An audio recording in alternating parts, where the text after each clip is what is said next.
lady of the moment. You know what? And I can't figure out why. I'm not any different than I was before. I don't advertise anything on Facebook. I barely talk on Facebook. Like Maybe people, that's why. yeah, people. I mean, I'm working with people privately like I always do. I don't ever call anybody and say, "Hey, can I do your show?" If they want me to do their show, they know where I'm at, and I'm happy to do it. But I don't do every single show either. If the Bigfoots don't want me on that show, I don't do it. Well, they always want you on our show. Oh yeah, they That's like a good you. one.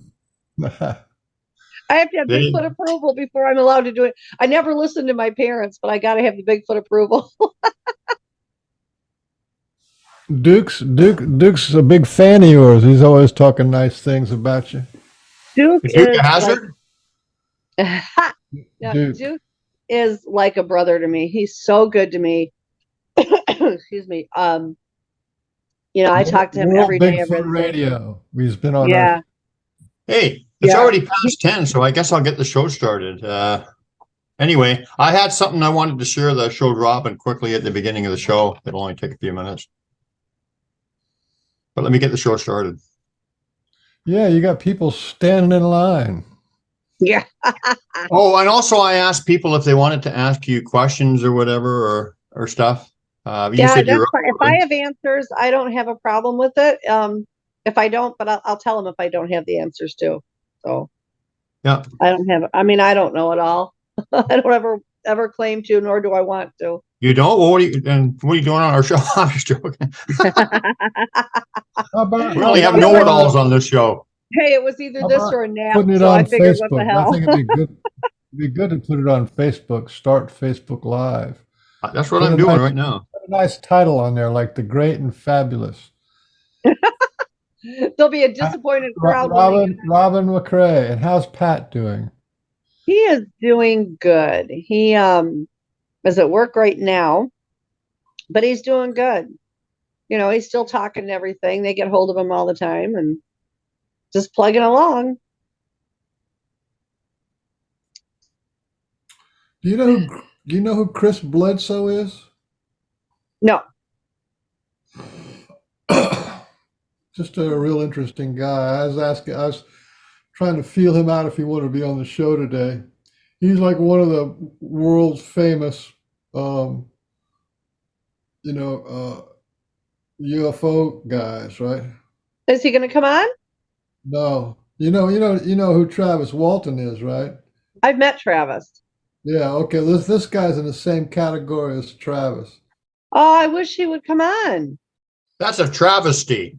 Well, the thing is, he doesn't know anything about Sasquatch. This guy's in North Carolina, out in the sticks, right? I mean, he's not out in the sticks, but Yeah, I'd like to talk to him. The UFOs are just out. They're crazy. They're everywhere right now. But his whole take on the UFO business is, I was asking him about Sasquatch. He doesn't have anything about Sasquatch. But he thinks that the UFO people are all angels. They're angelic, from the angelic realm. I think there's a lot more good ones than what people realize. I'm not going to say there are bad ones. I know there are bad ones. I've dealt with bad ones, but I think they're primarily good. And I don't believe in this. This is the slave planet and all that other garbage.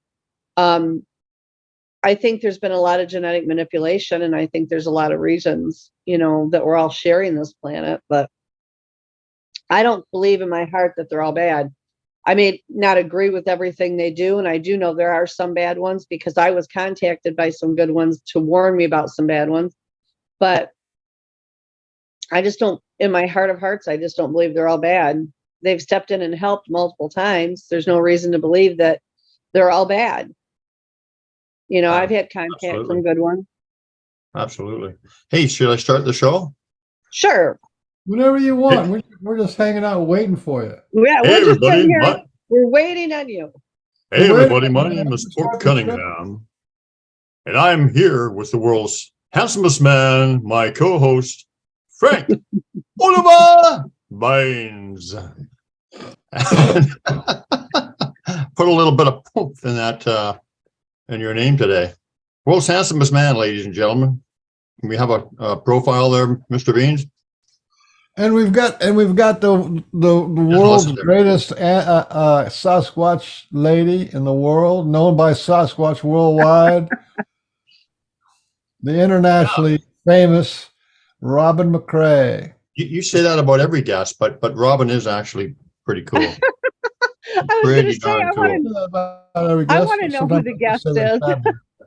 Well, I've never heard him say the world's worst Sasquatch expert or something. You know, I was just thinking about that time in Clayton, Georgia, when I did that. That was in so much Georgia, fun. That was good. Georgia. Yeah. That was the best. I had It was so a really much good fun. setup. It was a good interview. You guys covered a lot of ground, and it was Yeah, we did. high energy. Pat and I are speaking in Georgia again, April 1st. In Clayton? We're actually at the Dillard House, which I think is only like 25, 30 minutes from Clayton. The Dillard House, huh? You should come. Gosh, What? I haven't seen Well, you. Did you say the Diller house? I could go Dillard. to Florida. Oh, I think you meant Phyllis in Diller. 2 hours, right? It takes me like 6 or 7 hours to get up to the Tennessee line. It's crazy. Oh, okay. It's just crazy that, like your house, but like I'm closer to your house than I am to Florida, but it only takes 2 hours to get to Florida. You know what I'm saying? Yeah. It's crazy. I didn't think you were that close to me. Well, I'm in Savannah's right on the Georgia South Carolina line. Okay, so you Maybe are I'm not that close, but I mean, you're pretty darn close then. like if you were lived close to 95, I could just Like- drive up there in a couple of hours. Yeah, you know where Aiken is? I'm an hour from Aiken. Yeah. And like Aiken sits right on that Georgia border. Oh, really? I think so because I went up to Anyway, Aiken. there's no direct lines. I either have to go through Atlanta or have to go all the way up to South Carolina somewhere and cut over. You know what I mean? I think Atlanta's like 4.5 hours or something like that. Yeah, It takes me. and it's another 4 hours from my house because I actually have to go a little bit southwest and then turn north. That's how it goes. Yeah. No, not southwest. It's a little bit southwest, just a couple degrees south, but Yeah. big giant dog leg, and it's 4 hours on each dog leg. It's crazy. Yeah, it is. Oh. Well, it's good to see you guys. Thank you. Hey, did you want me to show you my latest find? You were quite happy with it, Robin. Oh, And yeah. I got your pictures all posted and whatever too. But I think this is something people will be interested in. So Sue and I went into the woods yesterday to the exact spot where we host the RE camp out. And not constantly, but they frequently leave us messages. Yeah. Often personal. Well, if they're for us, they're personal. So I'll just show you what they left. And it's pretty interesting because for a few reasons. I'll show you. Well, I guess I got to go and just give me a second. I got to bring it up. It should be there. Should be there. Oh, there we go. Okay. See, I can't see anything but you. There we go. You see it? Yeah, I think that's fantastic. Okay. Well, let me just It's explain. Go ahead. because if you look at it, the amount of strength it would take to manipulate those branches in that manner, like there you've got a partial twist, and then you've got this knot at the bottom. Like that's impressive. Yeah, I've got some different angles of it. This knot is really intricate and impressive. Yeah, like this is, try twisting this stuff. Yeah, it doesn't. That's classic Sasquatch right here, right? Yeah. Yeah. And it's hanging from a tree. Now, what it is it's here's Susan's and my fish cliff. So, I mean, we went, they know where you're going to go before you go there. So they left us this at the place where we host the camp out, and it's our connection glove. Susan and my connection glove. So and it's hanging from a tree. Awesome. And yeah, I know. And like I said, check the twist out there. That's one of the dead giveaways. Oh yeah. Yeah. So I love it. That's fantastic. Yeah. See how it's tied down here? Yeah, there's absolutely no way that just naturally happened. I mean, really, be realistic. Well, obviously not, but and it's their signature move with that little way they knot. They've got a couple ways they knot, And the one that they used to do on my pony's rope, they would move him every day. He was in a different place and re-tied up. And it was like a Where's Waldo situation, finding the pony every day. And when they would tie that, it looked like a fisherman's net. But when they do the braids, it's different. It's more of a loop. And that's exactly how they do it. So it's really neat to see them braided on that branch like that. Yeah. I mean, they've left us some pretty cool messages right in this exact area. And a lot of them, and a couple of them pertaining to our camp out that they host and I facilitate. But anyway, I thought that was pretty darn interesting. I love this. Yeah, and this is our fish glyph. I mean, the message is very, very clear to me. And here's another angle. You had to be so excited when you found that. Yeah, because I knew what it meant right away, right? That's awesome. Yeah. I love the twist. That's kind of like another level of proof for me, because these things, you can't take these things and twist them in your hand. At least I can't. No, it's just too hard. And then if you do twist them, you mess them up. And to go to the lengths that they do on this, no, it's definitely them. Yeah. So we'll get back to you, but I'll just quickly show people who are just kind of don't know about the glyphs and whatever. I'll just show them just another couple examples of this so that they know what I'm talking about and why I know what it means and stuff like this. Oh, hang on a minute. Sorry about that.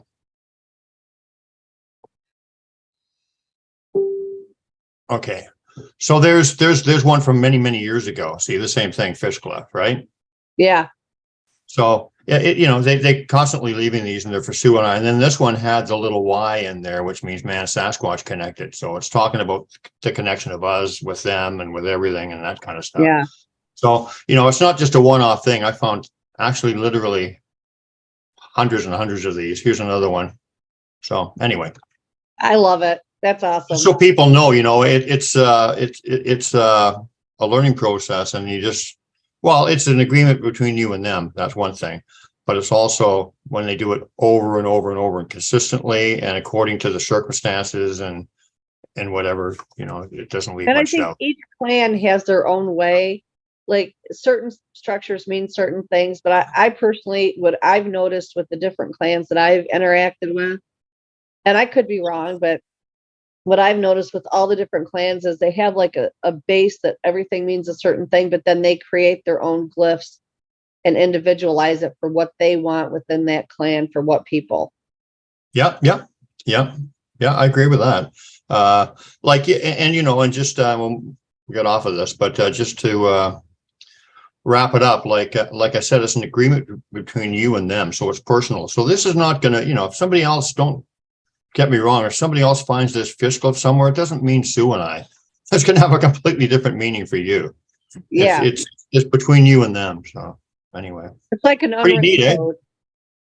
Yeah, it's awesome. I know. Yeah, that is one for the books for sure. Yeah, I love it. Anyway, I thought I'd share that with you guys because that was just yesterday. Yeah, that's fantastic. There was actually a new structure there too. So nice to know they're around and thinking about us. We're what we do here on the Pork and Bean Show is we're trying to connect people who are friends of the Sasquatch with the public, right? Because people who are friends of the Sasquatch, they got an inside information that you're not going to get from just footprints and stuff. I mean, the researchers are coming up with a lot. They got a lot of stuff that they know, and it's all good. But, once somebody's a friend, that's kind of like a big deal. So that's why we invite you on several times and other people who are friends with Sasquatch. Yep. You get that connection with them and it gives you a whole different insight. I don't think, and I always say this and everybody kind of laughs at me, but I don't think any of us are more important than the other person. It's just we have all different experiences. But when you have that connection with them, it turns into a lifetime commitment. I mean, it truly does. And it becomes your life. Now, it doesn't take over your life. It just becomes a very loving, amazing part of it. Yeah, they move from friend, which is somebody they tolerate living around, to family, which is somebody they can rely on and talk to all the time. And You know, they're not holding back when they like interrupt you during the day. Because No, and you're you part of their know, story. they strongly stress that they want you to keep one of your feet firmly planted in your own world and in your own life as well as in theirs. You can't submerge yourself 100% and not have an active part in your own life. They are a people, 100%, but they're a different type of people than what we are. And just like they can't move into our type of people's lives and live comfortably and happily, we can't do that with them either. And they don't want us to. You have to find that balance on how to be in both worlds at one time. Not always easy, but necessary. You still need to go through with your regular daily things. Like I'm a mom, I'm a grandma. I have friends that I help or I do things with, as well as the people in the Bigfoot community that I help and I work with, and then the activities that I have with the Sasquatch and the other cryptids and the ETs. And when they come to me for help, and I try to help them in whatever way I can, obviously. But you've got to have some kind of a balance where they want that. They don't want you completely submerged in their world. That's not where you're supposed to be. So you have to keep that 1 foot in our world and 1 foot in their world in order to make it coexist the way it's supposed to and balance out. I agree. So I just wanted to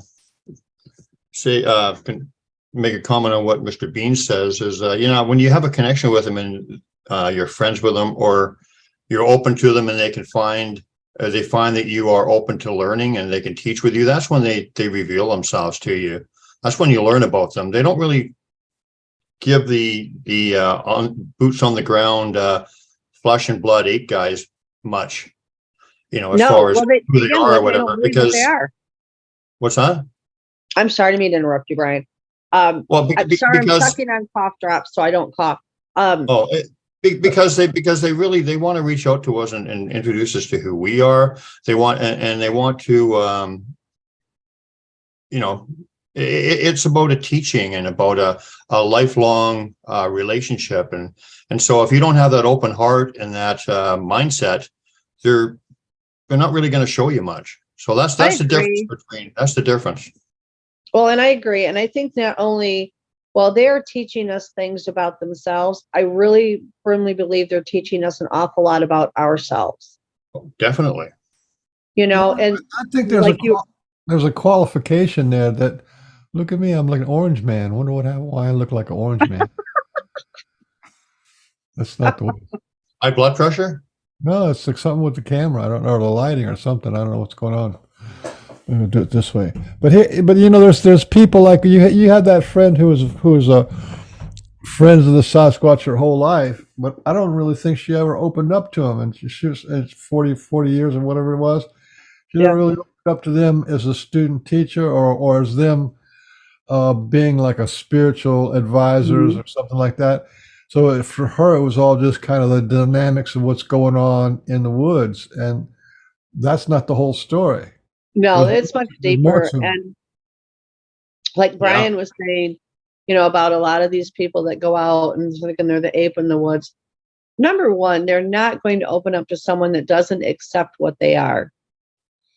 They're just not. If your heart is not open enough to accept what they are, why are they going to waste their time with you, working with you, teaching you, learning with you, if you can't even accept them for what they are and who they are? I mean, let's be realistic. It or not, they are a type of people. Not only genetically, we've proven it, but for those that get close to them, we see it, we watch it. They've got their own language, they've got their own culture, they have their own alphabet, they have their own laws. They can speak our language, they can speak their own language, they can speak in any language they so choose to. Yeah. There's nothing about them that does not qualify them as a type of people. They don't have to be our type of people to be a people. This thought process that we reign supreme is just such a load of garbage. Yeah, look at us. I know, that's the thing. We're so evolved. I know. I was on Christine's show, Country Boy Cryptids, last night. Super, super nice guy. Chris is an absolute doll. He really is the kindest guy. And so they had asked me on their show, and I was on it last night, and that's what we were talking about at some point. And I'm like, they're so warm and they're so loving, but we're really, if you think about it, we're more the monsters than they are. Oh yeah. We don't learn. We kill what we can't understand. They, not that they don't have fighting amongst, their tribes or their clans or, their people, whatever. But let's look what we're doing. We're killing off the planet for everybody. We are the problem child. We really are. And we don't need help to mess it up because we're doing quite a good job all by ourselves. If we would listen and learn from the ones that nurture the planet and have lived here long before we did, or even listen to some of the ETs that are good, that are trying to help us, we might be a little bit better off. We don't work as a collective. That's one thing that they really, really stress. You work as a collective. You work together. Together, you can solve any problem. Yeah. Individually, you end up so busy fighting each other that you miss over the things that need to be done to solve the problem, and you create more. Yeah. So, something occurred to me. Well, it didn't just occur to me, but I'd like to say that it's not only, the open heart and that they're open to teaching you, and then we find out who we are and all that stuff that we already know. The thing is that the people who have a relationship with them and a connection with them, they approach them much more respectfully. And as people are going to respond to you when you approach them respectfully. And boy, I'm just getting hit up with energy again there, Robin. They like that. But they do. Respect is key. Respect is key. I used to tell my kids when they were little, I had a friend, she's not a friend anymore, but a friend that I was around at the time. And she would run around telling her kids, I will demand respect. You will respect me. And she was horrible to them. She was a terrible parent. And I kept telling her, respect is not something that you just get because of a title or because you think you are owed it. You earn that respect. If you don't want to put in the time and you don't want to earn the respect, don't be disappointed and angry when you don't get that back. And it's the same thing when it comes to the Sasquatch or any of the cryptids, any of the ETs. It's a respect thing. You have to have a mutual respect. And I don't want people to take that as you're supposed to kiss their little hairy tushies or bow down to them. That's not it at all. It's a mutual thing. You have that mutual respect. Excuse me. I respect them for their culture, their way of life, the way they live their lives, the way they take care of their families, just for everything that they encompass. And I think, I feel confident that they have a mutual respect for myself.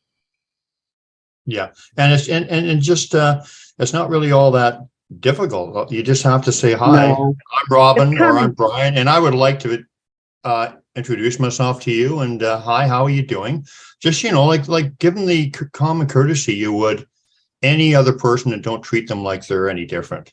Absolutely. And are there ones out there that don't want anything to do with their people? Of course. But then when they don't want to have anything to do with you and they move away from you, let them go. Why be intrusive? Why say, well, I just want that money shot and I'm going to find out and I'm going to follow you because I can take you on anyway. That is ludicrousy. I mean, absolutely insanity. If they want to take you out, there's nowhere on this planet or any other planet you can go. They choose not to. You can come right in your room and take you out. Exactly. And they go into these pockets and areas to get away from us because those ones don't like us. Our people have done nothing but cause them conflict, pain, and death. Oh. And they have reason to hate us. So for the ones that choose not to interact with us, they simply go somewhere we're not. But yet then we have some of our people that are like, I don't care if it's a positive or experience or a bad negative experience. I just want an experience. So they go to those areas. Yeah. Would you knowing say that they can Sorry. trigger them to fight back? But yet they're the ones in turn that people will then go after for doing something stupid. But yet we're the ones that pushed that button and did that. in your opinion, do you think the ones that want to stay away from us as opposed to the ones that are guys and teachers and want to interact, is it just personal experience they've had, or is it because some of them have, you know, a mission or an objective to try to raise our consciousness and try to help us, or, you know, bring us into the collective, so to speak, like Ari and the family? I mean, Yeah, you know, my own opinion is it's a little bit of both. What I found with these particular people are that there's never just one answer. Everything is almost like a circle talk. And you have some obviously that have had bad experiences, but each clan is ran differently, in my opinion, and my observation. So you may have a clan where, let's say, that particular leader of the clan, you know, back in his bloodlines, his family had problems with our type of human. So he runs his clan in a manner that we will have nothing to do with the hairless humans because of what they've done previously. Doesn't matter that you aren't the one that did it, due to a previous situation from hundreds of years ago, whatever. And they simply say, we will not do that. You have some that simply for no reason want that encounter. They want to live their lives peacefully by themselves. Then you have others that are there and want to interact, and they want to teach, and they want to open that collective consciousness, and they want to show us that you can work, you know, as a mobile unit for the benefit of all of us. And they want us all to be able to live and share this land. You know, we've had a problem throughout history, and I'm not great at history, guys. I'm telling you, I'm just not. But we have had an ongoing problem in our history where we take land from people we have no business taking it from. We try to overpower people. We try to control people. We try to manipulate people. We've done horrible things to the Native Americans. We've done horrible things to the Jews. I mean, not us personally, but in our people, you know, and our type of humans. So we have not been a kind species. We really and truly have. There's a lot of people that are, but for the major, you know, the powers that be have not always been kind. And then you have the Sasquatch people, and they're like, no, no, no, no, no. This is not how it goes. You can do this other ways. Yeah. And then they come forward and they try to teach. And I think they're drawn to people that have that open heart and what they call pure of heart, so that they know, hey, these are people that believe in the greater good. These are people that believe in everybody is equal. They get through to understand that as a collective consciousness, we can do things together. We can move mountains. And I think that has a lot to do with who they connect with. You know, I have a very dear friend of mine, and I bring her up occasionally only because, you know, she's an older person. She's 60, almost 69. And she spent her whole an older person. Well, she's the second old. Youngest one here. Yeah, well, I'm 68, so I feel I'm old. So, but I mean, she's older in her life. I think she's got a lot. She better have a lot more time left. And she has always been open to the idea of the ETs and the Bigfoot and the Dogman, but never knew anything about them. So her and I meet 4.5 years ago. I'm out walking around on her. She's got 1.5 acres, and she has a lot of dogs like I do. And I was out in her yard with her, and I'm like, hey, look at these giant footprints. And she said, well, you know, I don't know where they come from. She said, I can't imagine who's in my backyard barefoot, especially with that size foot. So I start kind of enlightening her to, you know, this is what this is. And then they're mind speaking with me, and I'm telling it to her. And her husband passed away right before I met her. And so Pat and I will speak to her husband for her quite a bit. He's a very wonderful man. And so we're telling her all these things. And so now she's more aware of the possibilities. So now she's seeing things. She's seeing them looking in the window, and she's finding handprints on the door and all of these things. And every night around 10 o'clock, she goes outside and she lets her dogs out one more time for the night. And she goes out in the yard with them with a flashlight because she doesn't want a snake or anything to be out there with them. And she goes out, this was like 2 or 3 nights ago, and she calls me the next morning and she said, well, you know the dog men that you told me about? And I said, yeah. Do they really have a head like a dog? And I said, well, yeah, there's, different variants, but yeah. Well, there's these 2 things that were next to the fence last night when I went outside, had a huge head like a German Shepherd. And she said, I thought they were dogs over on the other side of the fence till they stood up on 2 legs and walked off. But she is a very tender-hearted person. She's a very loving, caring person. And they're drawn to her for that reason. Right. They can read it. They've saved her life. Yeah. She was attacked by 2 dogs that were at our rescue that we had going, and they almost killed her. Had it not been for the Sasquatch, she wouldn't be with us anymore. So you have all that, but it's really a matter of where is your mindset? Do they feel you're in a mindset that they can reach to you, connect with you, and be able to work with you together? And we say all the time, they taught me this, they taught me that. And I say that multiple times because they've taught me so much through my lifetime.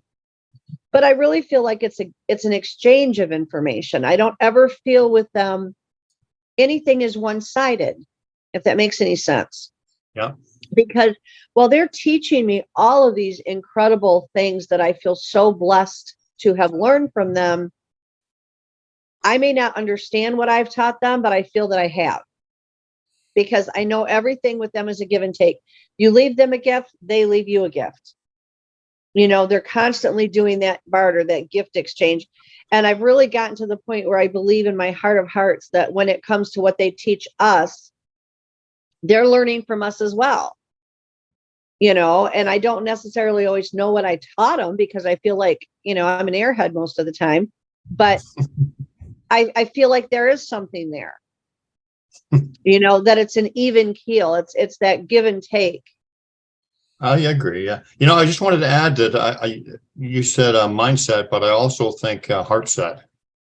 Oh, absolutely. It's just not the mindset that they want to work with. But when they see people with good hearts, like your friend there, I know you knew, obviously, but yeah. But hey, we got a couple questions if sure. Just in case we Always got a whole open to whack of them. Why don't we ask them? So do you know a guy called Martin Lotsberg or? I do, and let me tell you something. What a doll! He has got one of the kindest hearts you've ever met, and he gets some amazing interaction. They absolutely love him. Pat and I have talked to the Sasquatch on his behalf before, and they have nothing but love for him. He's really an incredible human being. I wish more people had his mindset. He's very open to all things. Mm-hmm. He's great about wanting to ask questions, which I firmly believe in, but he does everything with a very loving soul. Yeah. So he's got a question, so I'll ask it. And if Beans, or maybe I'll comment on it too after you, if we have something to add. But he says, this is from Martin Lotsberg. Question: do you feel that interactions are like faith? How they say signs don't proceed, they follow. I'm not sure what that means, but in other words, perhaps people who are skeptical have less activity and vice versa. Oh, I agree. I think he's right on the money with that. I don't feel that they want and I think this is important to say. I don't feel that they want everybody to just blindly follow everything they say. I don't feel like that. I've never felt like they wanted me to just shut up and do what I was told. I think they want us to use our minds. They want us to use our heart. They want us to use our energy to learn. I don't feel like they just want this blind following like a cult type thing. And I totally agree with what he said, because it's all progression. It comes from your heart, your mind, your soul. They want you to ask questions and think about things. I think they're much deeper than we've ever really given them credit for. Oh, yeah. Absolutely. What does it mean when he says, but would love to know if you're doing the right things to foster it? Is he talking about what he's doing to foster the relationship? Is he doing the right things? Is that what he means? I think the way I'm taking it, and I hope I'm correct in this, is that how do you know that the way you're handling things with them and developing that relationship is correct? Well, That's I how would I say just, I would just say, your heart's the most important thing, yeah, sincerity follow and your respect. heart. Yeah, I Follow mean, your heart. Even if you don't realize that you're getting mind speak, we now know that you're getting it anyway. Like, you may not recognize it and say, oh, wow, something just told me this, but they're still working to get you to that place. And they can take, and I hate to say manipulate, because it's just really the wrong word for how they do it, but they can encourage you with emotions and thoughts and feelings. So if you're trying to do interaction with them and you're getting the feeling that it's slightly off, or maybe this isn't really quite what it should be, that's your cue to make some changes. If you Yeah. feel at peace with what you're doing with them, even if maybe you're not getting the interaction as quickly as you'd like, but you feel that peaceful feeling with it, you're on the right path, and stick with it. Follow your gut, follow your heart. yeah. And Martin Lotzberg, I'd just like to say, I think that, you don't want to be gullible and say everything is Sasquatch, everything's dogman, everything's magic, everything's this. You got to use discernment. But I do find, like Robin says, that when you kind of trust what you're seeing, Mm-hmm. and whatever, that they do seem to proceed more and give you more. So, question things, but don't question everything, and be open-minded to it, and consider it. And I can, like with myself, I will look at something, even though I know it's them that did it, and I'll say, okay, self, realistically, yes, it could be them, but are there other options? And I find that I get a feeling that comes over me on the right answer. Yeah. Like, if I Yes. think it's them and it's really not, I get that weird feeling where I'm questioning it, and I'm like, okay, it's really not. But if it is them, it's almost I get this warm, fuzzy feeling and a lockdown feeling of, yeah, this is it. Yeah. And not only that, sometimes I've done the same thing, the exact same thing, and they'll give me the answer like right at my feet, or like Oh, yeah. some kind of, like, they'll give me the answer, like, dummy. Yeah, of course it says, Yeah. like I'll question string and a structure or something, then they'll have a glyph right below me that has the same string I'm questioning in it. Sure. And, obvious. So, just question and Well, answer. yeah, they'll respond. I did a show for Dave Scott on Spaced Out Radio, and I've talked about this on other shows as well. And they were outside in the bushes. I was on the porch when I did it, because it was at night. And I was sitting out on the porch, and they were in the bushes, and they were pinging on something. They would do one ping, wait 5 seconds, a ping, wait 5 seconds. And I felt it in my heart, in my soul, that it was them. And I thought, well, I'm going to prove it. So in the middle of this pattern they were doing, I reached over and I knocked on the banister 4 times. They immediately stopped what they were doing, knocked 4 times back, and then went back into their pattern that they were doing. So then I did it again, only I knocked 3 times. And this time they responded with 3 times, and then went back to what they were doing. So a lot of times they'll give you, they'll confirm it for you. Yeah. I got something to say too. Okay. That, there's Sasquatch time is not our time. The Sasquatch are entirely capable of visiting you or seeing you when you're 7 years old, and then leave you alone, completely alone, until you're 47 years old. Yep. And then they'll step in and say, "Oh, you're ready to have a little interaction and catch some teachings or know something." So, we're insecure. We want this connection real quick. But, first of all, if you feel like you're friends with a Sasquatch, that's a huge deal. And if you're friends with a Sasquatch, in a way, you got to just relax into it and let it happen, because they're going to give you what you need, or when you need it, from them. And there's no pushing or pulling. You pretty much just have to just say, okay, my hands are up. Whatever you want to do, you go ahead and do. And that's the best attitude. It's not about you, whether you're not going to cajole them or make yourself pretty or something. That's not the way it works. Just I agree. Let it happen. Yeah, we created time, so their time span is much different than ours, and we are the ones that created, this is how long an hour is going to be, this is how long a second's going to be. It doesn't work for them that way. Yeah, Martin Loxberg says, I received a number of love zaps that brought me to my knees. I felt like these could have been gifts. As Robin mentioned, the barter concept of giving and receiving. That's a good example of it. You know, you've been given these love zaps, and you just like uh, digest them. It might take a few years to even digest them. You know, that's a really powerful, world-changing, soul-evolving, life-giving kind of stuff, and it's all without words. You have to marinate in that and appreciate it and absorb it. Yeah. Sometimes Instead of just saying, "Give me more, give me more, give me more," that's not the way it works. some and of they these love zaps, absolutely love some of that. these love zaps have a great volume of information and a download with them too. So there's different Yeah. types. I don't know if Martin, maybe he could expand on that. He could even come on the show if he wanted to. You know, he's really got his vocals. Oh my God, the vocals he gets are incredible. If he wants They to really come on, are. we can send him a link. Let us know, Martin. I know you're listening. We can send you a link. You can come right on and talk with us. He's But got anyway, I want Robin to answer that. But like I've had a love zap, or I've had many, but the biggest one I had was a great volume of information to download of like universal knowing and whatever. And then there's the ones that you just feel their love.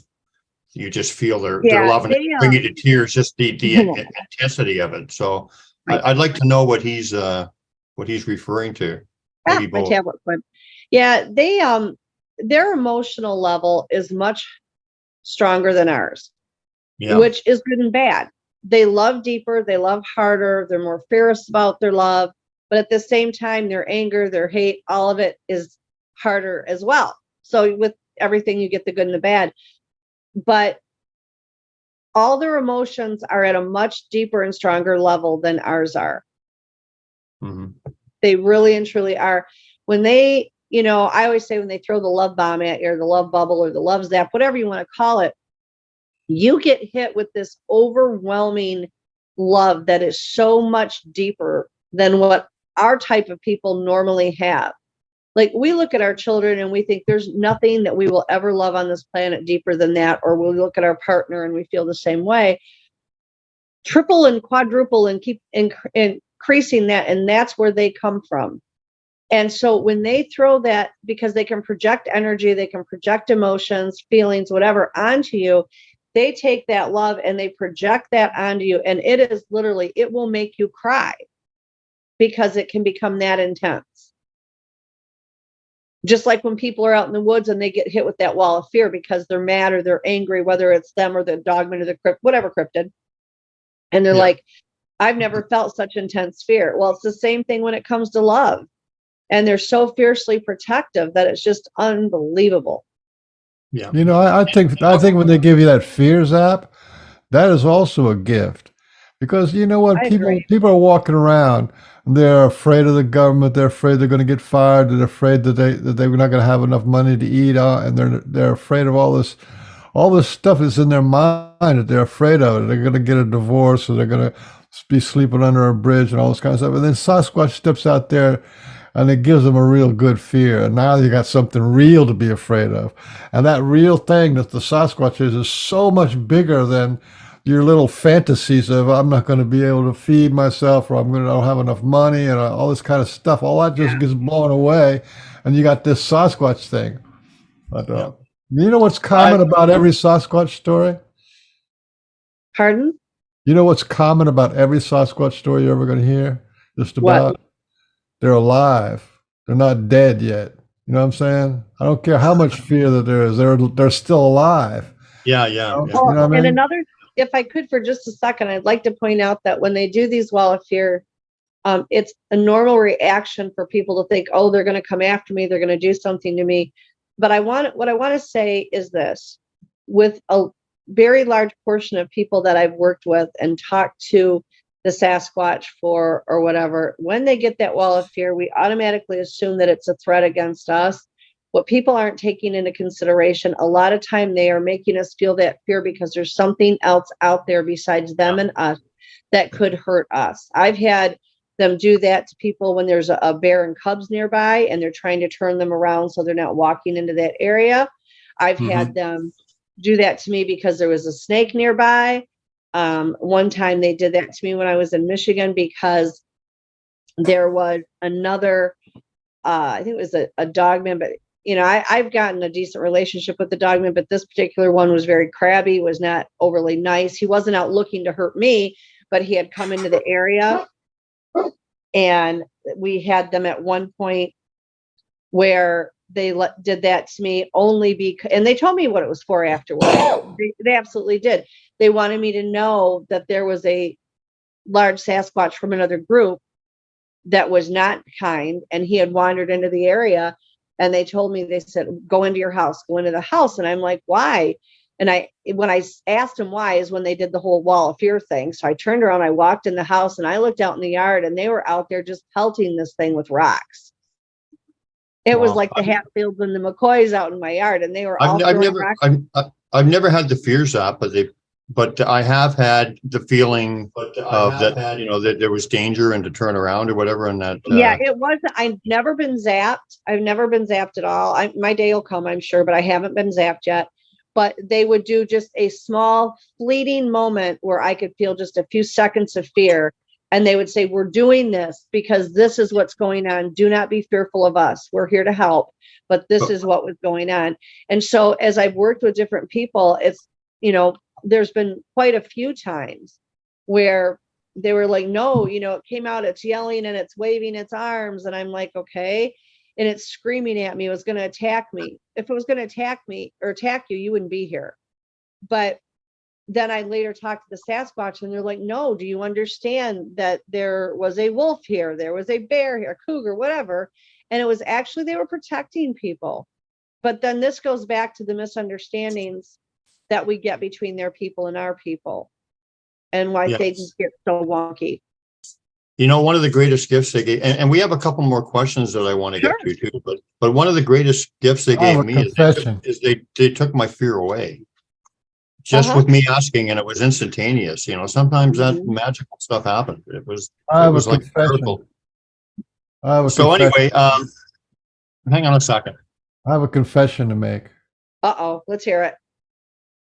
There was this tomcat.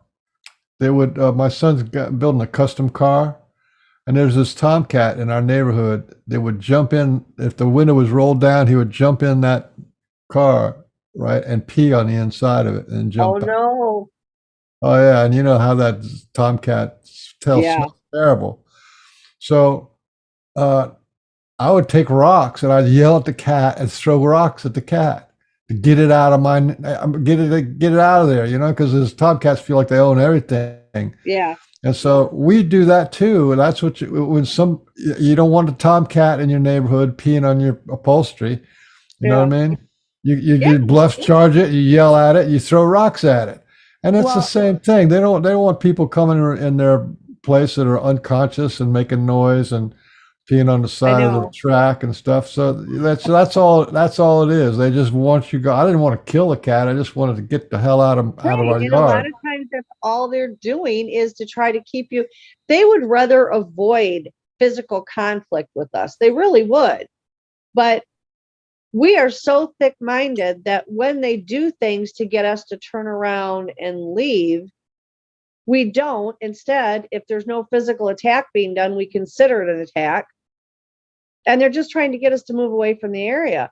I mean, if they came out and said, hi, my name is such and such, we'd like you to leave our area, you're in our space, people would get so excited that they saw one, they'd start whipping out their cameras and taking pictures.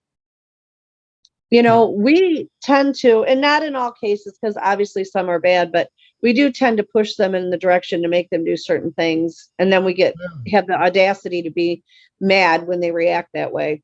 There's another layer to it too. There's this thing about meditation. You ever heard of meditation? Oh yeah. You ever done any meditation? Here's my belief. Everybody thinks I'm wrong, but I'm going to say it anyway.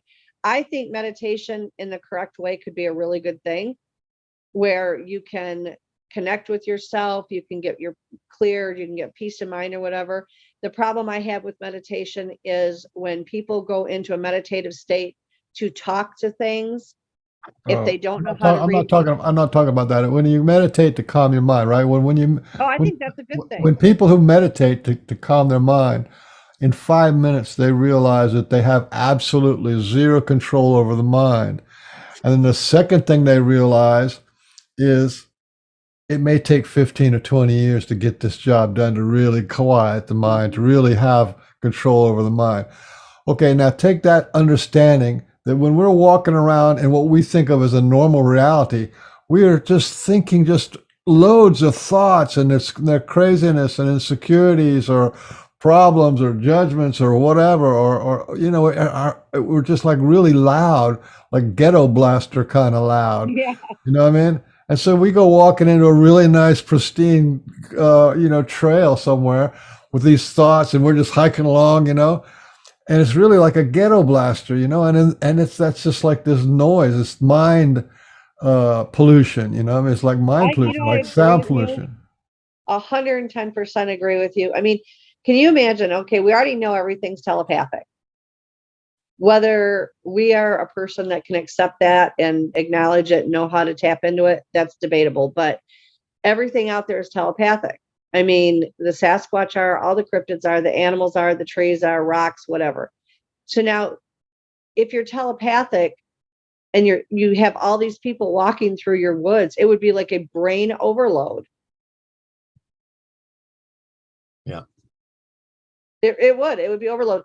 And the other thing with that is people that are bipolar, and that's not saying that anybody is bipolar or the Sasquatch are at all, but I had a doctor tell me one time, if you want to know what a bipolar person's life is like, take a headset, put it on your head, and turn it up to hard rock music at the highest level of volume that it can be.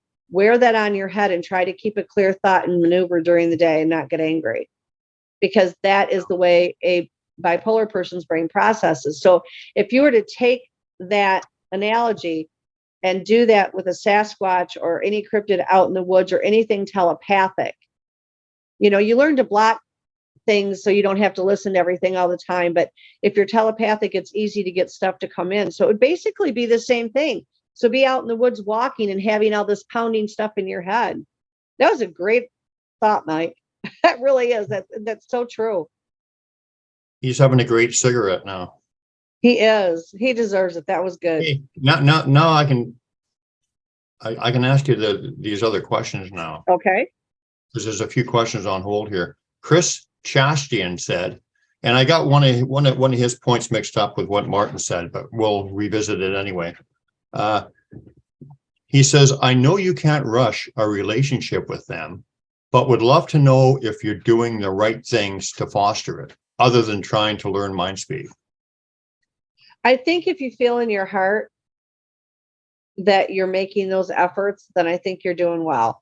Chris is turned into be such a dear treasured friend.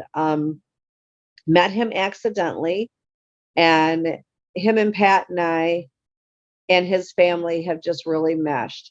And he is getting some really good interaction. It's coming slowly, but it's coming.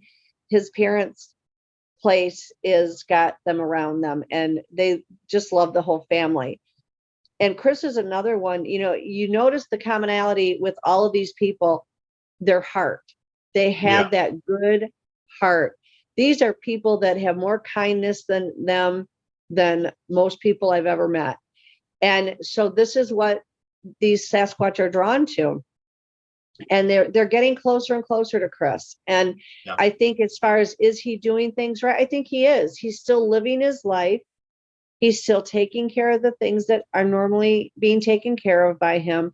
He's having, on the other side, he's got that openness and that love for the Sasquatch people, to where they feel comfortable coming forward to him.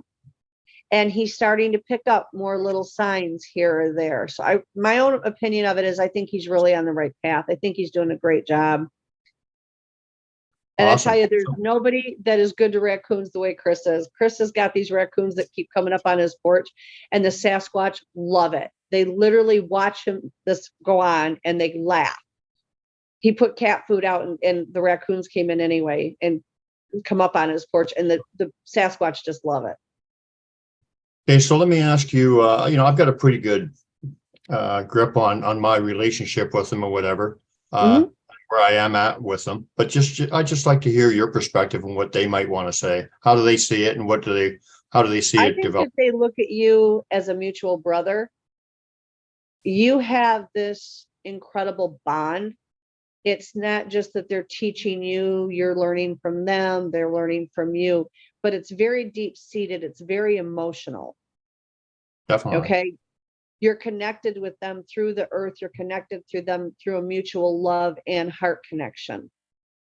And it's always going to be there. I don't feel, from what they tell me and what I pick up, I don't think that will ever change. I think it's been there for a long time. It's always been there. And it's always been like a building up to where you are now. And it'll only get deeper. Yeah, my head feels like it's going to explode with energy right now. Yeah. You're saying that they're giving me the thumbs up. Yeah, exactly. And when you get something right with them, you feel it. You physically feel it. But yeah, your connection to them is very, very deep. And this specific clan especially seems to be, not that you can't connect with other clans. I'm not saying that at all, because you do. But this particular clan, there's a bond between Ari and you. Oh, Like, wow. He's just hitting me up like I want to start crying now. yeah. He's really, You have a connection with his clan, with his children, those types of things. But the connection with you and Ari, he says, is one soul, one mind, is what he yeah, said. yeah, absolutely. Yeah, it's Emotional. I have a few that I'm like that with. And when I feel the love from them, I cry. I literally physically cry. I can't help it. It overpowers you and overwhelms you. But that's how you are with Ari. He says you're one soul, one mind, and one heart. yeah, yeah. What a beautiful, geez, now I'm going to start crying on the air. But it's the thing is, Brian, that's how they project it on you. They aren't trying to make you cry, but because they love at such a deeper level than we're even capable of, it becomes overwhelming. And it's safe for them to project the emotion rather than to walk up and hug you, because where they may have no fear of you, the rest of the world is still out there. Yeah. And so this is the way they can do it safely. And for you to be able to, if they were to just walk up and hug you, you think, wow, that's incredible. They do love me. But when they project what they themselves feel onto you, then you really get it. It's deep seated. Oh, yeah. You know what I mean? I said that myself, like seeing them in the physical, knowing them is really felt the deepest on an energetic level. Yeah. Yeah. They're like all in my head since I got on air today. It's like, I mean, I understand I've got this cold and everything, but I wasn't lightheaded till we got on air and started talking about them. And it's like my whole brain's going, woo, it's swirling, because they're all talking at one time. I'm just like, I did start crying a little bit. They really, Ari was really hitting me up with the energy when he said that. Oh boy. Yeah. It's like my whole body. Yeah. I just wanted to make a comment. When I was saying about Martin Lotsberg and his love zap, and I asked him, or I was wondering what kind he had. Well, I think he kind of answered it here, because he says, I feel it may have changed me. He's talking about the love zap. My sister swears I know things I shouldn't. And that's my experience too. When I got my love zap, I just knew like universal things and all kinds of stuff that I don't really know how I knew it, but it was a knowing, and I did know it. And so I'm thinking definitely that it was the same with Martin. Hey, should we let Mr. Beans, should we let Mr. Beans back in? He wants me to admit him. Oh, yeah. Come back. Should we let him back? What do you think? Should we let him back in? Yes, we need him. Okay. So anyway, yeah. So Martin, I think that you definitely had a download of information with that love zap. So that's a good one. I feel like Martin is at that level where they're teaching him now. They're not just getting acquainted. They're not just building that relationship. They're teaching him now and working with him. And the way he lives his life is very much connected to them. I mean, I'm not going to go into his personal life, but it's a beautiful thing. And the connection is very real and very strong with him. And it's all based, again, I say it, on mutual respect. The mutual respect that he has with them is tremendous. And just in the short time I've been blessed to have him in my life, I mean, talking about Martin, because he is a blessing. I have seen that connection get deeper. and deeper and deeper. And it's really a beautiful thing. That's wonderful. Hey, there's a question. Martin has a question that maybe he wants Beans to address. He says, like Brian, I've only felt love when zapped. Hold on. I wonder if it could be because I received Shaktipat. Perhaps Michael may have an insight. That's Shaktipat. Okay. Shaktipat. That's how much I know. I've only felt love. I've only felt love when zapped. I wonder if it could be because I received Shaktipat. So that means you have a human master, a human teacher, or you went to go see an enlightened man and he gave you Shaktipat. That just is like an awakening. That's like a boost of energy, and it's very much like a love zap, except it's more Powerful. No, it's not more powerful. Love zap can be very powerful, and love zap is like a form of Shaktipat where they just send you an I've energy. never heard of Shaktipat, so this is a first for me. Yeah, Me it's like too, Robin. if you go to a guru, right, then you have to sit at your guru's feet, and he'll when he feels like you're ready, he'll give you the knowledge, which is to pour energy into your crown chakra, and that's what you meditate on. But you could go and visit any other gurus, and they'll give you like a blessing. Shaktipat is like a blessing, and I got a Shaktipat one time from Baba Muktananda. He did it with a big what do you call it, a peacock feather, big long peacock feather. Just touch you with the peacock feather. Yeah, and he said, "Oh, I see you have the knowledge," meaning I was initiated into Yeah. yoga. So that's what it is. It's just like That's beautiful. it's like a boost or a loving something.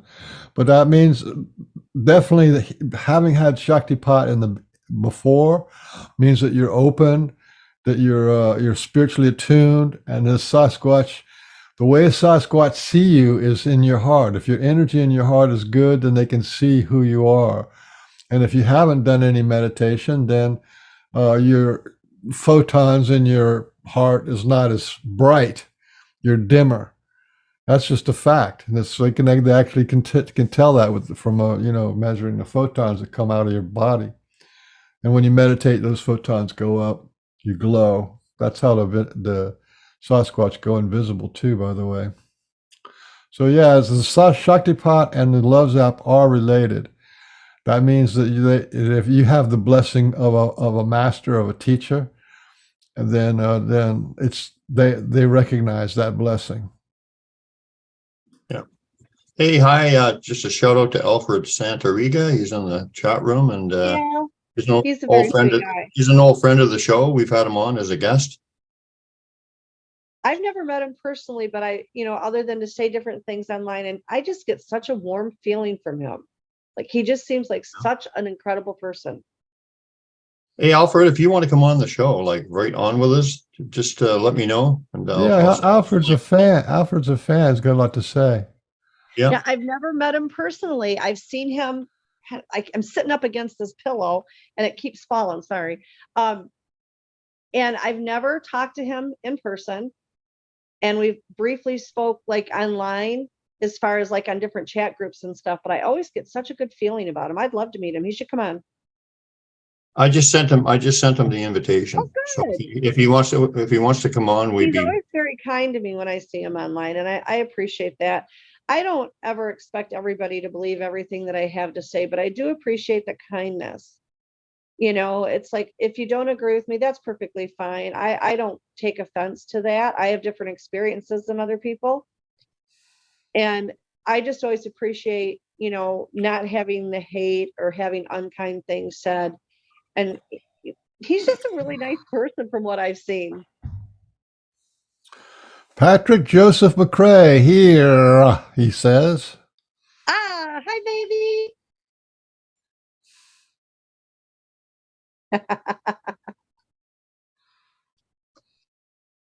I told him I was going to be on today. He's actually at work, so we know what he's doing today. listening to the show and not working. I tell you, he works at this place and he really likes it, but they're either really busy or there's nothing. So it kind of goes back and forth. Oh, is he still working for, is it, wait a minute. I'm having a No. brain fart here. My friend Yeah. works for them too. The delivery guys. No, he used to work for FedEx, and Yeah. due to an injury that he had a few years ago, he can't do the work anymore. So no, he's not over there anymore. Oh, okay. He's Okay. doing a forklift now. I'll take it away for a second, Beans. I'm going to go make myself a coffee. Okay, go make you turn into a cup of coffee. That'd be nice. Yeah, Aren't you by biracial. now He's doing white a peanut with butter black coffee. sandwich or something? Say what? Yeah, whatever. I have a question for you. Sure. Remember back in 2000? No, it was in 2019. There was this thing where the Sasquatch did this some very dramatic stuff, and had to do with them being hunted by different agencies of the United States. Yeah. Remember that? Mm-hmm. And so there was, they know how to handle themselves, but there was definitely pressure being put on them. And I Yeah. was wondering if you have a follow-up to that. Could you ask if there's any It's follow-up gotten worse. about the pressure that? Yeah, it's really gotten worse. From what I've been told, and again, this is just what I've learned and what they've conveyed to me as well as other people, the methods in order to hunt them and capture them have really increased. And it just sickens me to my core, whether they are getting shot at with implants from a helicopter that chases them down, or whether when they do try to cloak, there's now energy weapons that can zap at them that removes their energy so they can't stay cloaked. Those now they still have them housed in underground bunkers across the states. And it's just a really sad situation. I don't think that it's gotten better. I feel like it's only gotten worse. And as more people are coming out and seeing them, it's I think I don't want to say the government's taken a step back, because they really actually haven't. The magnitude of it is just out of control now. I think they, constantly are trying to find ways to avoid the government and deal with it. But every time they do, the government finds more ways to come at them. So it's a sad situation. I wish I could say I things think had that, yeah, improved. and I think it's actually affected their population. Did you remember? I don't know if you follow us that closely. I think you could easily have missed it, but we've had an episode on with Penny Rummel. Remember? Have you ever remember her? I think you know I her. don't remember her. Anyway, so she's the biological mother of 8 Sasquatch, Oh, and she okay. was she was taken on a craft, and she's not the birth mother, but she's the Right. biological mother. And so there was like a interspecies breeding program going Mhm. on the spacecraft, and then Now, we was kind of she put it through the together. ETs or through the government that was doing this? She's with the ETs. There was an ET there and a Sasquatch there on the craft when she was taken. Yeah. There's been a lot of people that have talked about them on crafts, seeing them on crafts. You know, Well, there's been several. let me finish. It's the film I've heard of. That is the second woman that has actually been on our show that that is the biological genetic mother of Sasquatch. It's incredible. I'm And not so surprised. that's what I'm saying. The connection to the Sasquatch being hunted, it could be that their population is below, if they've been doing this for, like, I mean, because they don't just hunt like once a year. I'm sure they're at it in No, different they're after states. them all the time. And the problem is when they do get them, they're doing genetic manipulation using them as well. I've heard I that mean, I've heard that when they say when their relatives come back, they're not the same. They're not even a Sasquatch anymore. They're just no, and I had several killers and stuff. females get hold of me and tell me that contacted me while they were actually being held prisoner by what they claim is our government, that said that they had been implanted with Dracos and they were trying to create this new super soldier using Draco DNA and Sasquatch. And Yeah, this is real sobering stuff. You don't hear about it, and it's bad. And the Sasquatch are obviously upset because, you know, from a mother's aspect, when you're carrying a child, that's your child. And then on the other end, you have it of what are you really going to deliver when you have this Sasquatch Draco hybrid and how deadly that can be. So, Well, but I think they do the incubation and everything on the craft, so they're yeah, actually they do, but the government will actually implant it into the females. And then the females are stuck going through gestation with them. I mean, not that they also aren't doing the whole right. petri dish as well, but yeah. But I'm not surprised that they're doing that. And I know the ETs are constantly evolving and redoing cryptids. I mean, they truly are. Are they doing that because they're trying to strengthen the Sasquatch bloodline? Are they doing it to try to create a different cryptid? Or is their numbers lower? Who are And that's the possible. The U.S. government or the ETs? I'm talking about the ETs right now. There I are think so that many. if the way it was I have an image. If Brian was back, I could show you the image. But there's a Sasquatch there monitoring it, so I don't think it's like a government deal at all. No, I don't think the ETs aren't doing it.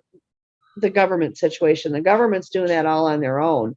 But I do know that the ETs are creating, and of course, there's thousands of different factions of ETs, so it doesn't mean it's the same one. But they are creating more and more cryptids right now, and people are seeing more unidentifiable cryptids constantly. And the Sasquatch told me years ago that they call them the Makayas because it's a blanket name for all these unknown cryptids that don't have a name. And that certain factions of ETs are just constantly creating more cryptids. It's an ongoing process. And nobody knows what we have one that's running around here. I don't know what the heck this thing is. I really don't. It's passive. It's never tried to harm. It's never tried to hurt. And they also don't know whether it's the positive ETs or the negative ETs, do they? Exactly. Because it could be that that's part of the part of this whole thing that's going on with Mother Earth and stuff, is that to bring us back to a former time, because I think we've had lots of, like, we've had the lion-headed people have lived on planet at one time, and the dog-headed people and the bird-headed people and the bull-headed people have all lived on, like minotaurs. They've all lived on this planet at different times. So I think the opening this is why this whole us talking about the Sasquatch people is so important, because they're the doorway, they're the thermostat, or what do they call it, the thermometer, that when more and more people are friends with the Sasquatch, that sends a message to the whole of the world that we're becoming more ready to receive non-human intelligent beings on the planet. Yeah. And that's when we can accept non-human intelligent beings, whether they're cryptids or Sasquatch, when we can accept them as part of our reality and be sort of at peace with them, then that's the big flag that says we're ready for interstellar, communication. Yeah, I agree. And I think we have to come to the consensus that it no longer matters where we came from, what we look like, how we got here. We need to learn how to share. We need to work as a collective, and we need to just move forward. Yeah, and it's about being inclusive too, because if when we open up to the galactic reality, you're talking 2,000. There's 2,000 different types of ETs, families that cross our energy field every year, and maybe only 200 of them actually ever stop and look around or anything. But that's how many that are available in our quarter of the universe. Yeah, I agree. Hey, Alfred. Hey, Harry. How's everybody doing? Have you met Robin before?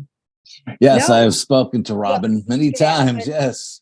Yeah, never face to face though. Yeah, Right. no. It's so good to see you. Good to see you too, darling. How you doing? I'm good. I have so much respect for you. You are always Oh, and I love you to death. You know, incredibly you're one of my go-to people all the time. Yeah. kind. You have just always been Just so behind kind me, and just behind welcoming. me, Robin. So you're really high up there.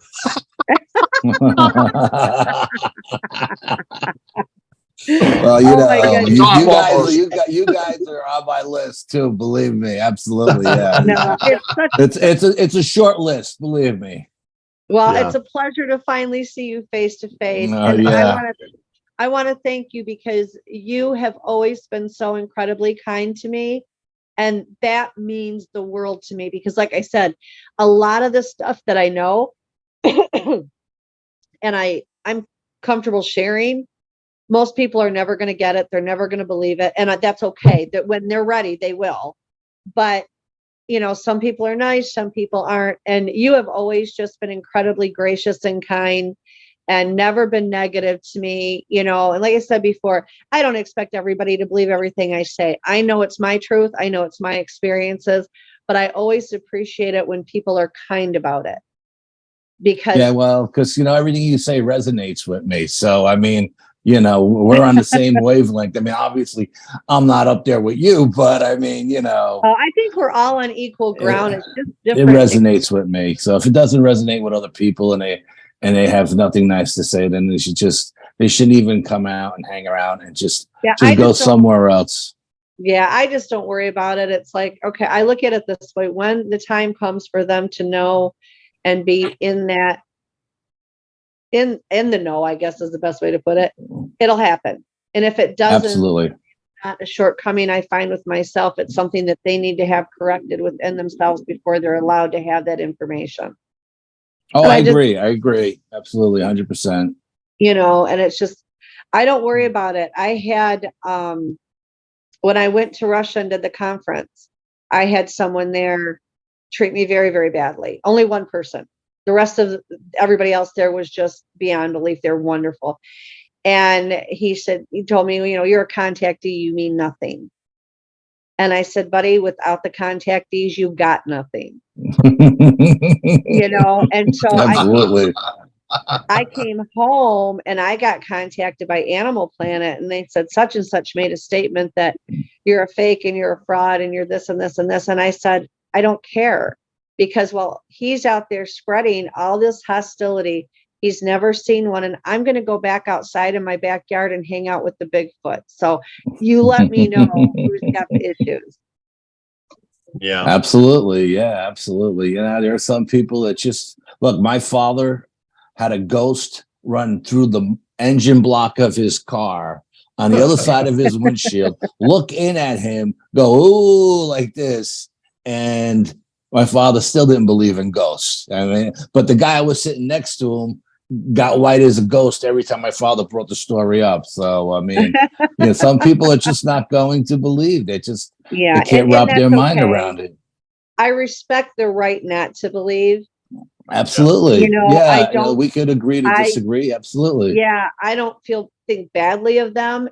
You know, the only time that it changes my perspective of them, and it's not just with me, it's with anybody, is when I see the hate slung because it's so unnecessary.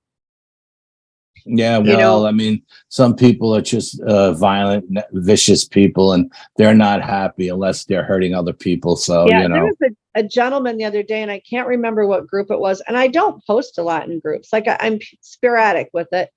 And I don't like to upset anybody. And they had talked about, it was a dogman of some kind they were talking about. And then they got on another topic, and I can't even remember the question. All I did was answer the question. And they had said, well, you know, have you had any encounters? And I said, yeah, I get all the cryptids. They walking around in my backyard and, you know, this, and this. And it wasn't a very long comment that I had made. And this person that I never knew came on and he said, oh yeah, like you've got him walking around your yard and I'm sure you've got all these pictures and da da da da da. And I don't go on and slam and attack people. That's not my nature. I don't like it. Can I? Oh, absolutely. But do I choose not to. And so I went on there and I said, well, as a matter of fact, I stayed really nice. I said, as a matter of fact, I do, of which I'm more than happy to share, but I can't wait to see your photos as well, because I always love sharing photos with people. And I posted some of my photos and he never made another peep again. Like he just went stone quiet. I don't waste myself with negative. I don't waste my energy on negative people. I just let them say what they have to say, Yeah, and I move on. I just move on. Like you know what I mean. I have no You time or can't. energy for you. If we There's follow too the many- high, if we follow the higher vibrational teachings of the Sasquatch, which one of them is no judgment, and if we can stay in that vibration, then it's easy to just let that go. You know? Yeah, Yeah. I agree. And Absolutely. you can't That's why, like touch I it said, then. And we're talking for the people who've got the open hearts and the open minds that want to learn a little bit or want confirmation for their experiences because we've had the same kind of thing. So that's the people we're talking to, and the other people, God bless them. But Yeah, I don't. you're not going to touch me or Robin or us with your negativity because we're just not Yeah, going to go there. I don't let it get to me. I mean, I'm not going to say that, comments don't hurt. I'm human, but Of I course. don't let it weigh me down because I just say, okay, when they're ready to be at that higher vibrational level and that higher consciousness level, they'll see. And if they don't, in their heart and soul, they aren't a person that can go to that level, then it was never meant to be for them to have this information. Yeah, see, Well, I don't Robin- let them bring my vibration down to their level. I just keep moving along. You know what I Yeah, mean? I can't change the truth. I'm not going to change what I say because I know it's the truth. And the truth doesn't lie. So for me to go in and start changing things around would mean No. it would be a lie. And I'm not willing to do that for anybody. No, Hey, absolutely Robin, not.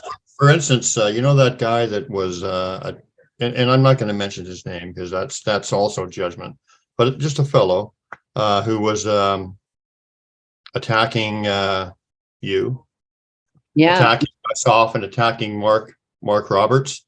Well, apparently there's 2 or 3 YouTube channels that are just dedicated to debunking apparently Randy Brisson and myself, calling us hoaxers and whatever. And you know what? So terrible. I've never gone there. I've never looked at any of the comments. Yeah, I wouldn't I either. don't care. I don't care. And No. you know what? I will. And I will I, say and I this. just I just said if it makes you happy, I'm happy for you. But it's not going to affect anything with me. No. And I do want to point out, I've talked to Randy before. I've seen Randy's photos. Obviously, I know you and I've seen your photos. And you guys are as legit as it gets. Okay. I've spoke to the Sasquatch that you interact with. These are people that may not ever be able to be at the level you and Randy are. Like, I have the absolute utmost respect for you and Randy and how legitimate you are and this intense connection that you have with the Sasquatch people. And so, like in that case that you were referring to, it all came down to a picture that I picked up an energy signature in, and they had made a fraudulent photo. In that fraudulent photo, they put a fake Bigfoot at the back of it, which I said to Pat, I said, that's not real. I'm ignoring that. But when something is cloaked and you cannot see it, you still can pick up an energy signature. So in this photo that they had taken photos of and created, there was an energy signature in there. And I stand by that. My opinion on that has not changed. I will not say I was incorrect about it because I don't feel I was. And because they couldn't see it, it became this thing. And it was really unfortunate and it hurt. Obviously, it hurt Mark's feelings tremendously. And it's now turned into this issue, and now they're attacking you. And it's like, I'm not going to waste my time on those people. They can move on. I wish them well. But they obviously aren't at a level where they can pick up the signatures. So they aren't in a position to tell me I'm incorrect. And as far as, honestly, Robin, it doesn't bother me at all. Honestly, which is a lot of growth. Because I would have got pissed off like 2 or 3 years ago. But now I just don't care. I just doesn't. I was mad for about 3.2 seconds and when whatever, they don't tell me how to do the job that I do. Like, I do this because I was taught by the Sasquatch and the other cryptids to do this. Doesn't mean I'm perfect. Nobody's perfect. I don't believe in perfection. I think it's all an illusion. But I know how to read a flippant energy signature and I know what it is. I've been reading energy signatures since I was a kid. And, that opinion of that person means nothing to me because I know what I picked up.